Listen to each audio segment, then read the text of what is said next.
우리가 지지난주에 레위기에 대해서 함께 살펴보면서 레위기의 가장 큰 중요한 주제가 거룩이다라고 했습니다. 하나님께서는 거룩하시기 때문에 하나님의 자녀인 우리 또한 거룩하기를 바라십니다. 그리고 거룩한 예배를 드리며 살아가기를 바라시는데 5가지 제사가 있다고 했습니다. 번제, 소제, 화목제. 이는 하나님께 향기로운 냄새가 된다라고 했고, 속죄제와 속건제는 용서함을 받는 그러한 제사라고 했습니다. 오늘 함께 속죄제와 속건제에 대해서 한 번 더 살펴보면서 정말 왜 하나님께서 이 두 제사를 통하여서 거룩한 하나님의 백성이 되게 하셨는가에 대해서 함께 살펴보고자 합니다. 첫 번째로 하나님께서는 우리에게 속죄 제사를 드림으로 정결한 마음, 깨끗한 마음으로 살아가기를 바라십니다.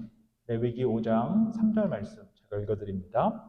만일 부지 중에 어떤 사람의 부정에 닿았는데 그 사람의 부정이 어떠한 부정이든지 그것을 깨달았을 때에는 허물이 있을 것이요 라고 말씀합니다.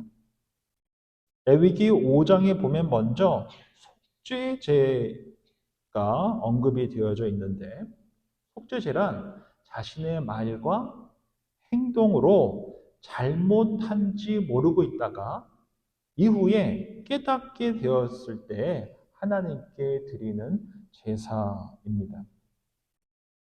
기억하지 못했다가 또는 고의가 아니었지만 모르고 했다 할지라도 뒤늦게 깨닫게 된다라고 한다면은 양심의 가책이 생겼다고 한다면은 부지중에 지었던 죄라 할지라도 반드시 속죄 제사를 드려라라고 말씀합니다. 예를 들면 법정에서 일부러 증거를 하지 않았다든지 동물이든 사람이든 부정한 대상과 시체를 만졌다든지 함부로 맹세를 했다든지 이것이 훗날에 잘못된 일이었구나라고 깨닫게 되면은 속죄 제사를 드려야 한다라고 했습니다. 그리고 이는 형편에 상관없이 어린 양으로 드릴 수 있으면 어린 양으로 드리고 염소로 드려야 하면 염소로 드리고 산비둘기로 드리든 밀가루를 드리든 예외 없이 모든 거룩한 공동체인 이스라엘 공동체가 그렇게 해야 한다라고 말씀하십니다. 하나님께서는 우리가 거룩한 마음, 선한 양심으로 살아가기를 바라시기 때문입니다. 우리가 하나님께서 거룩하시듯 우리 또한 거룩한 삶을 살아가기 위해서 깨끗한 영혼, 선한 양심으로 살아가기를 바라시기 때문입니다. 디모데전서 4장 2절에 보면 자기 양심이 화인을 맞아서 외식함으로 거짓말하는 자들이라 라고 말씀합니다. 여기서 성경에서 아주 독특한 표현이 나옵니다. 자기 양심이 화인 맞았다. 이는 양심이 마비됐다라는 뜻입니다. 양심이 마비됐다라는 것은 하나님께서 바라시는 pure heart가 아니고 굳은 heart입니다. 마음이 굳은 것입니다. 그래서 베드로전서 3장에 보면 선한 양심을 가지라라고 말씀합니다. 선한 양심, 부드러운 마음으로 살지 않으면 하나님의 말씀이 우리 심령 가운데 심기지 않습니다. 뿌리 내리지 못합니다. 자라지 못합니다. 열매 맺지 못합니다. 하나님의 말씀에 반응할 수가 없는 것입니다. 그래서 하나님께서는 pure heart, 마음을 깨끗하게 청소해라 라고 말씀하십니다. 그러할 때 양심에 화인 맞은 자로 살지 않고 굳은 마음으로 살지 않고 부드러운 마음으로 pure heart로 살아갈 수 있다라고 말씀합니다. 디모데전서 1장에 보면 디모데에게 사도 바울은 양심을 버리고 양심에 화인 맞은 자 후메네오와 알렉산더를 어떻게 치리는가라고 이야기하면서 그들은 구멍난 배와 같다라고 했습니다. 파산된 자다. 교회에서 치리당한 자다라고 말씀한 것입니다. 그들은 잘못된 교리로 가르치고 마음은 굳고 양심의 화인 맞아 하나님의 거룩한 말씀의 씨앗을 심기지도 않고 마음에 부정한 것들로 가득 차서 그 가득 찬 것들로 잘못된 가르침을 하고 있었기 때문에 교회에서 치리된 자라고 말씀합니다. 양심의 화인 받은 자처럼 하나님의 말씀에 반응하지도 않고 하나님의 은혜에 감사하지도 않고 믿음을 거부하고 양심을 거부하다 결국 파산됐다라고 말씀합니다. 구멍난 배처럼 되어버렸다라고 말씀합니다. 왜 하나님께서 속죄 제사를 드려야 한다? 왜 예외 없이 드려야 한다라고 말씀하셨겠습니까? 부지 중에 잘못했다 할지라도 그것을 깨닫다라고 한다면은 하나님 앞에 왜 제사를 드리라고 말씀하셨겠습니까? 바로 하나님께서는 선한 양심을 갖고 살아가기를 바라시기 때문입니다. 형편에 맞게 최선을 다해서 속죄 제사를 드리며 선한 양심, 깨끗한 마음으로 살아가라라고 말씀하시기 때문입니다. 한국교회의 가장 큰 어르신이라고 할 수 있는 영적 거인이다라고 할 수 있는 고 한경진 목사님께서 디모데전서 1장을 설교하시면서 이렇게 말씀하셨습니다. 믿음과 양심은 한 수레에 두 바퀴 같아서 서로 떠날 수 없다라고 말씀하셨습니다.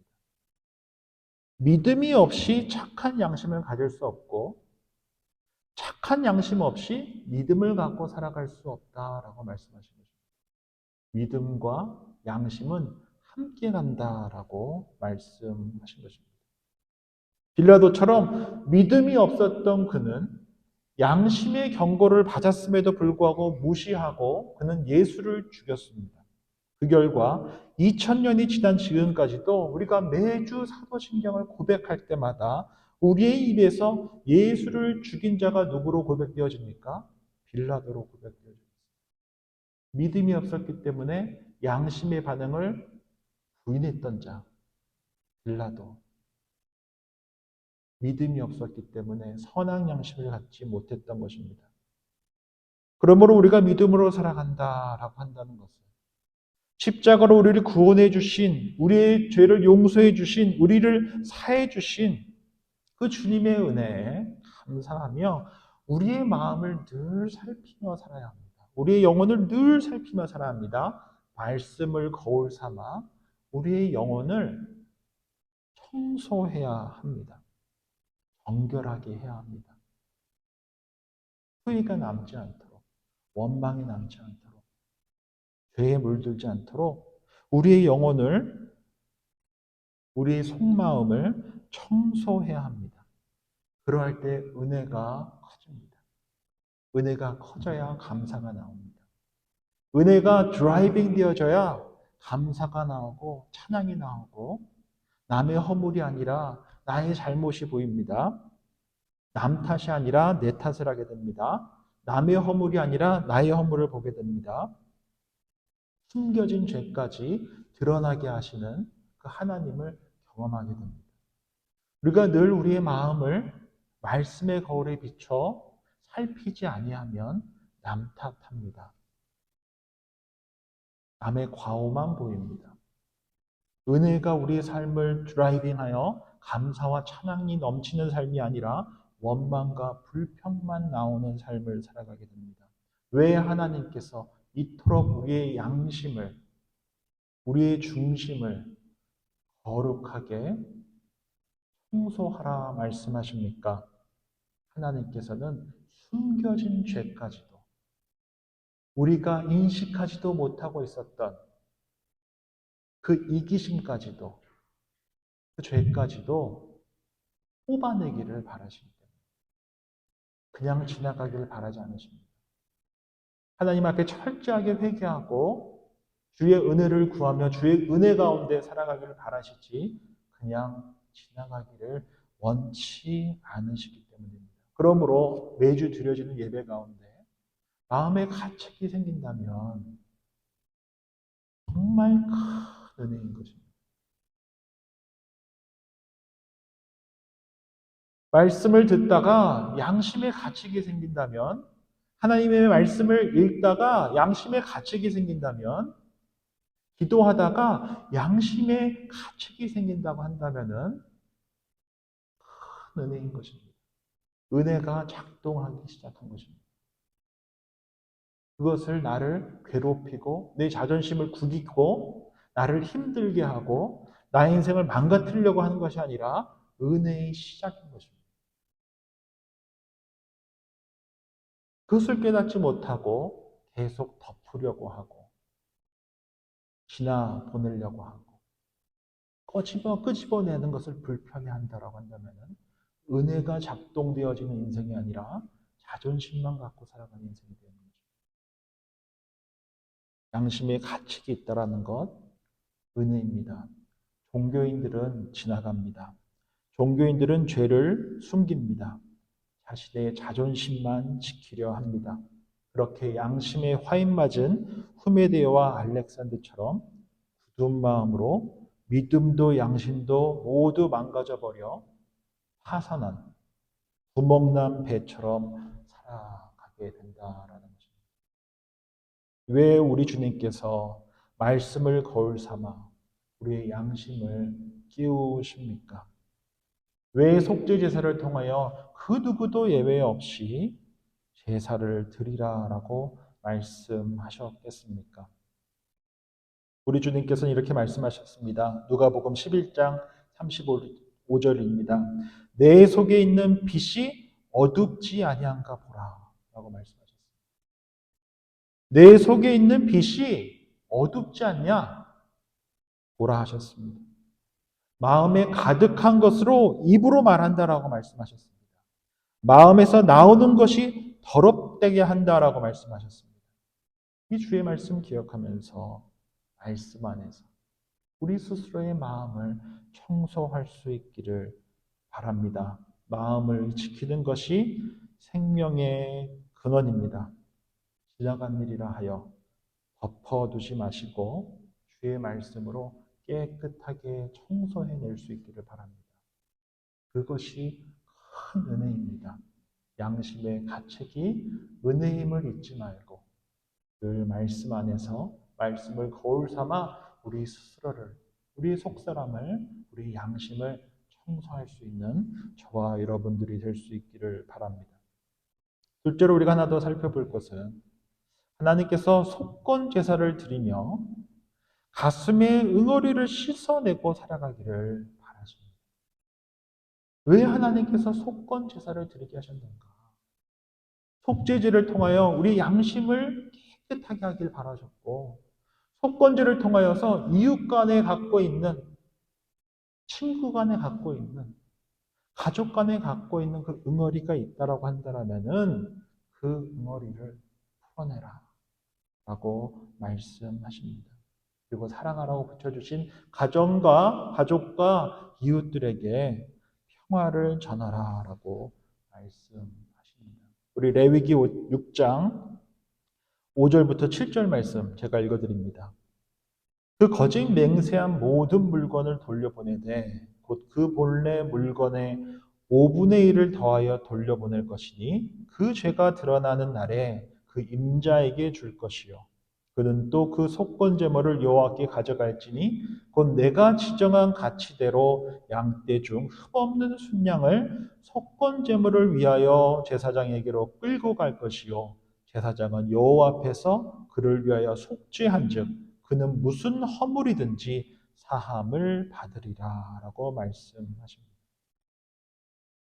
레위기 5장 하반절에서부터 6장 상반절에서 속건제에 대해서 이야기하면서 하나님의 성물이나 이웃의 물건에 침해했거나 손해를 끼쳤다라는 것을 깨닫게 된다라고 한다면 허물을 씻어내기 위한 제사인 속건제를 드려야 하는데 그때 손해를 끼친 원금의 20%를 더해서 배상해야 한다라고 말씀합니다. 이것이 바로 속건제의 핵심입니다. 피해를 끼쳤다면 배상할 때 20%를 더해서 드려야 한다, 배상해야 한다라는 것입니다. 이웃이 맡긴 물건을 속였거나 도둑질을 했거나 남이 잃어버린 물건을 주었다는 사실을 부인하거나 거짓으로 맹세를 했거나 이웃의 물건을 탐해서 피해를 끼쳤거나 그렇게 공동체를 거룩하지 못하게 했다라고 하는 것을 양심이 깨우쳤다면, 양심의 가책이 생겼다라고 한다면은 하나님 앞에 나오기 전에 먼저 이웃에게 배상할 때 20%를 더해서 배상하고 하나님께 나와 속건 제물을 드리라고 말씀하셨습니다. 순서가 중요합니다. 배상을 하고 20%를 더해서 배상을 하고 나에게 와 속죄 제물을 드리라라고 말씀하신 것입니다. 이 5가지 제사 중에 가장 많은, 가장 경제적으로 지출을 많이 해야 되고 심지어 사람들에게 수치를 당할지도 모르는 제사가 무엇입니까? 바로 이 속건 제사입니다. 죄를 고백해야 합니다. 용서를 구해야 합니다. 20%를 더해서 배상해야 합니다. 그리고 다시 성전에 와서 정해진 제물로 하나님께 제물을 드려야 했습니다. 그러나 이 5가지 제사 중에 가장 은혜롭고 가장 후련하며 가장 감사한 제사 또한 속건 제사입니다. 왜냐하면 죄의 용서를 구하고 20%를 더해 배상함으로 화해가 이루어지고 응어리졌던 마음이 흘리는 제사이기 때문이에요. 눈물이 흘릴 수밖에 없고 화해와 연합이 일어나는 가장 뜻깊은 제사가 바로 이 속건 제사이기 때문입니다. 이를 통해 하나님께서는 거룩한 하나님의 공동체 가운데 응어리 갖고 살지 말라 하시는 것입니다. 응어리를 풀어버리라. 화해하라. 피해를 끼쳤다면 배상하라. 응어리를 갖고 공동체 안에서 살아가지 마라. 라고 말씀하십니다. 응어리를 풀어내고 하나님께 나와 제사하라. 예배하라. 라고 말씀하십니다. 마태복음 5장 23절부터 26절까지의 말씀입니다. 그러므로 예물을 제단에 드리려다가 거기서 내 형제에게 원망 들을 만한 일이 있는 것이 생각나거든 예물을 제단 앞에 두고 먼저 가서 형제와 화목하고 그 후에 와서 예물을 드리라. 너를 고발하는 자와 함께 길에 있을 때 급히 사과하라. 그 고발하는 자가 너를 재판관에게 내어주고 재판관이 옥리에서 내어 주어 옥에 가둘까 염려하라. 진실로 내게 이르노니 내가 한 푼이라도 남김없이 다 갚기 전에는 결코 거기서 나오지 못하리라 라고 말씀합니다. 바로 여기에 속건 제사의 깊은 뜻이 담겨져 있습니다. 하나님께서 가장 어쩌면 기뻐하실 제사, 이 속건 제사의 뜻이 담겨 있습니다. 사랑하라고 붙여주신 가족과 이웃들 간에 응어리가 졌다면 엄청난 에너지와 익스펜스가 생길 수밖에 없지만 심지어 수치를 당할지도 모르지만 그 응어리를 풀어내고 참된 화해와 연합을 경험하라 라고 말씀하십니다. 우리가 신앙생활을 할 때 정말 기억해야 할 것이 있습니다. 우리 주님은 기도할 때 사람들 앞에서 기도하라라고 말씀하신 적이 단 한 번도 없습니다. 우리 주님은 골방에 들어가서 하나님 앞에 기도하라라고 말씀하셨습니다. 은밀한 중에 보시는 하나님께서 갚으신다라고 말씀하셨습니다. 사람들에게 보이려고 신앙생활하지 마라 라고 분명히 말씀하셨습니다. 그리고 골방에서의 기도는 우리 주님께서 십자가에 달려 죽으실 때까지 계속되어졌었습니다. 그리고 예수님은 대부분의 시간을 어디서 보내셨습니까? 사람들과 보내셨습니다. 제자들과 보내셨습니다. 복음을 전해야 하는 이웃들과 함께 했습니다. 그들의 아픔에 참여했고 그들의 필요에 민감했으며 그들에게 필요한 말씀을 주셨고 함께 울어주셨고 때로는 용서해 주셨고 때로는 손잡아 주셨습니다. 즉 예수님께서는 공생애 속에 하나님께 기도할 때는 골방에 들어가 기도했고 대부분의 시간을 도움이 필요한, 복음이 필요한, 주의 손길이 필요한 사람들과 함께 시간을 보냈다라는 것입니다. 왜 속건제가 중요하겠습니까? 속죄제는 나와 하나님과의 문제입니다. 내 양심의 문제입니다. 근데 이 속건제는 사랑하라고 붙여주신 가족과 이웃 간의 문제입니다. 화해는 그냥 일어나지 않습니다. 머리로 화해하는 것이 아니라는 것입니다. 입으로만 하는 것이 아니라는 것입니다. 자기 희생과 부인이라는 엄청난 익스펜스가 생길 수밖에 없습니다.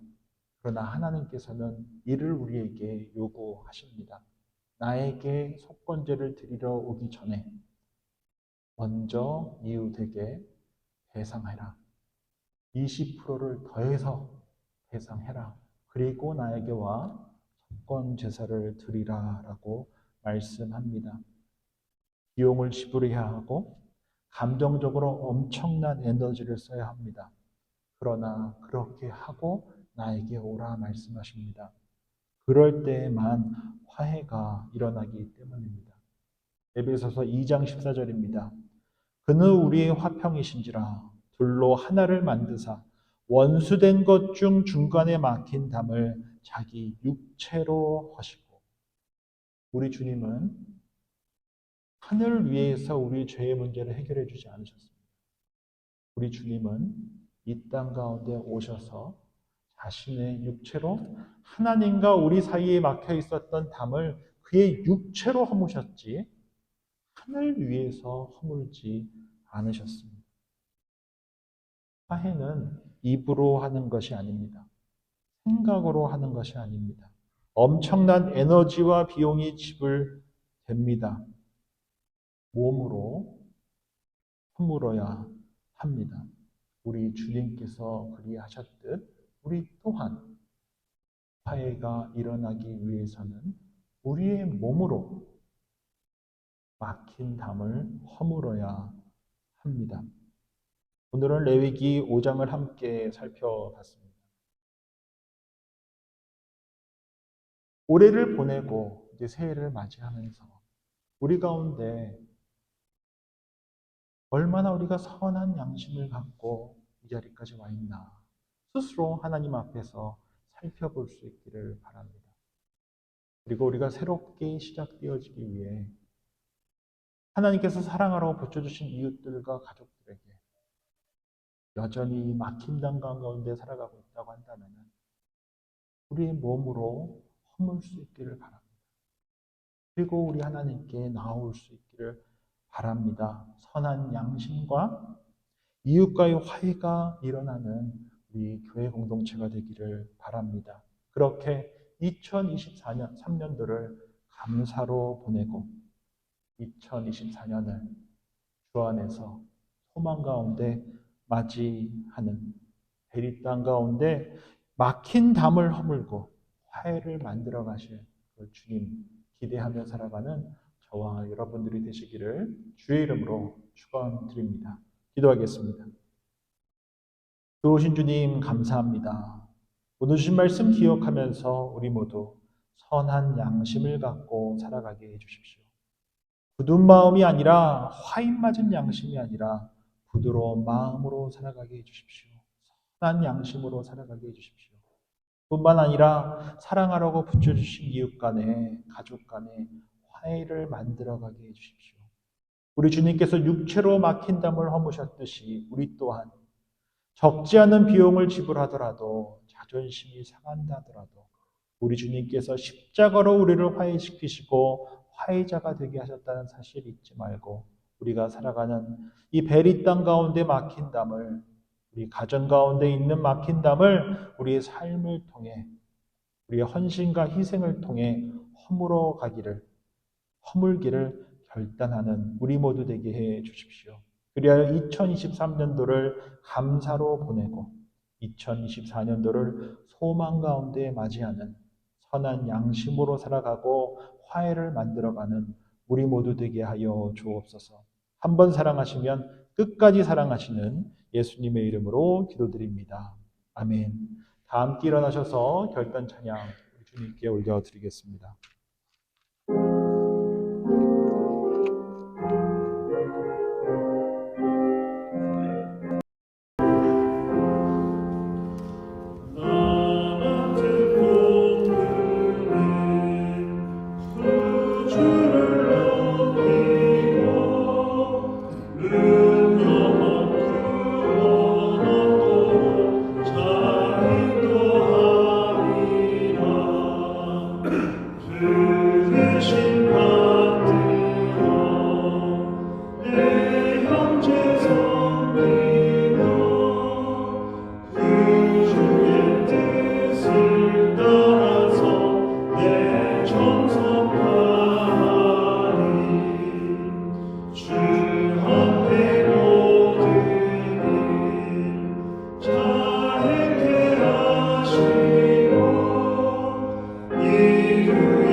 좋으신 주님 감사합니다. 주신 말씀 삶에 받고 우리 모두 선한 양심으로 살아가게 해주십시오. 깨끗한 마음으로 살아가게 해주십시오. 선한 양심을 위해 우리 속사람을 청소하는 우리들 되게 해주십시오. 매일 땅 가운데 우리 가정 가운데 화해를 만들어가는 우리 모두 되게 해주십시오. 베리하는 장로교회 되게 해주십시오. 그리하여 2024년도를 불안과 두려움으로 맞이하는 것이 아니라 새해를 소망 가운데 맞이하며 하나님 앞에서 선한 양심으로 살아가고 막힌 담을 우리의 육체로 허물기를 다짐하고 실천함으로 우리 교회를 통해 우리의 삶을 통해 우리가 살아가는 이 땅이 우리 가족이 더욱더 맑아지고 밝아지게 해 주십시오. 우리 주 예수 그리스도의 은혜와 하나님 아버지의 사랑과 성령의 교통하심이 이 시간 하나님과 바른 관계 속에서 살아가고 이웃과 화목하게 살아가는 이 위한 화해의 도구로 살아가기를 다짐하는 주님의 사람들과 배리하는 장로교회 위에 이제로부터 영원까지 함께 하시기를 간절히 축원하옵나이다. 아멘.